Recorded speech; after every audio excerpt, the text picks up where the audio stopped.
I want to tell you a quick story that was tough to handle but saved my life.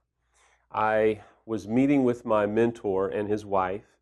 We were in Oklahoma, and I was kind of having a moment, and I was just really getting to know these guys. They had been through infidelity. Their marriage had been saved. They were into their early 60s, probably married in the neighborhood of 36, 38 years, and had a ministry of helping couples.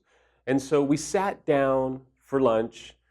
Samantha wasn't there, and I was just kind of getting to know them, and so I was starting to let my guard down, right? I was starting to communicate very freely with them. And I said some things and kind of vented a little bit, and I'll never forget what he said to me. He looked at me and he said, "Samuel, you should hear yourself. It's like you're not in touch with what you've done or what your consequences have done to Samantha or a sea of other people. You should really hear yourself. I don't think you understand the magnitude of your choices." And it was a kick in the teeth, and I needed it. And I'll tell you that we should hear ourselves sometimes. Take, for example, the unfaithful spouse. I mean, you really should hear yourself sometimes. The narcissism, the defensiveness, the justification, the minimization, the complete lack of self-awareness, the pride that emanates from us at times. I mean, we really should hear ourselves. It's the life lesson that says, you know what, we should all keep one nostril. I think C.S. Lewis said we should all keep one nostril in tune with our own rank and our own disgusting smell of pride and arrogance. I botched that quote, but I hope that you get the message. I mean, we just should hear ourselves, some of the things that we say sometimes. And when I'm talking to people, I always remember that moment where my mentor looked right into my soul and said to me words I'll never forget. If you're a betrayed spouse, I mean, you should hear yourself sometimes. Sometimes the self-hatred, the self-loathing, the condemnation, or the false responsibility that you're taking on for your spouse's affair, which is just not right or not true.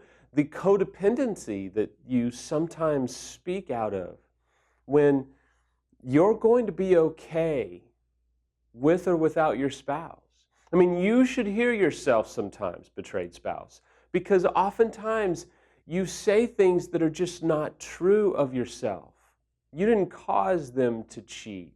You are not a bad spouse. Sure, you weren't Christ, and sure, you weren't perfect, and sure, you did some things wrong, but I don't read anywhere that says that you are to be perfect in terms of an attainable goal. Yes, the Bible says, be perfect, for Christ was and is perfect. But I'll tell you, you'll never get there. That's your goal, but you'll never get there until heaven, maybe. But you should hear some of the things that you say about yourself. Or, unfortunately, you should hear some of the things that you say out of hatred, out of anger, out of rage. And it's the same thing for the unfaithful. I mean, you should hear some of the things that you say out of just complete ignorance, out of complete confusion. The things that we say many times kind of emanate out of our own blindness to our own deception, self-absorption, self-deception, our own pride, our own defensiveness. And then we make these knee-jerk reactions out of what we're telling ourselves all day. And so I want to help you understand that you need a compassionate mirror in your life. And a mirror, I think there's a few different mirrors, okay? I watched this funny, or I saw this funny meme, if you will, on Facebook the other day that said, you need someone who will sit with you and listen to your BS, and then tell you that it's BS, and then listen some more. You do need someone like that. You need a compassionate mirror, and in this world, I got to tell you, you need some same-sex mirrors. I was sitting with a buddy the other day, and he's been through infidelity, and he was kind of rattling off some stuff, and he's probably 10 or 11 years into recovery, and there was a lot of BS in it. And he goes, "What do you think? I can see it on your face." And I said, "Well, if I'm being honest, I think the reason she feels X, Y, and Z is because of this, this, and this. I don't know, man. I'm just telling you, I think maybe it's because of this." And he goes, "Yeah, I think that too." And we just kind of talked it through a little bit. And then I said some things, and I was talking about some frustrations I'm having in life or what have you. And he goes, "Well, have you thought about this?" He was compassionate, but yet he was straightforward. You need a mirror like that. Someone that can hold up a mirror and go, "Hey, you should hear yourself talk. There's some crap in there that I don't think you're owning."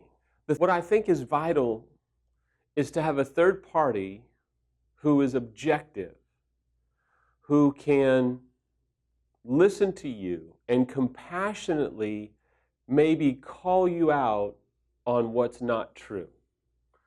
Oddly enough, sometimes that happens with me. I get messages on Twitter all the time. I get messages on the forums here at A Fair Recovery, which below every video blog, right below, there's a place for you to add comments. And I get people quite frequently who will ask me some questions. And I always try and respond pretty darn quick. It's not always super quick. Sometimes I don't get notified or what have you, but I try and answer really quick. And sometimes I get into some trouble because I kind of am straightforward, graciously and compassionately, and people don't always love that. But you need someone like that. You need a mirror. For the Christian, that's a Bible.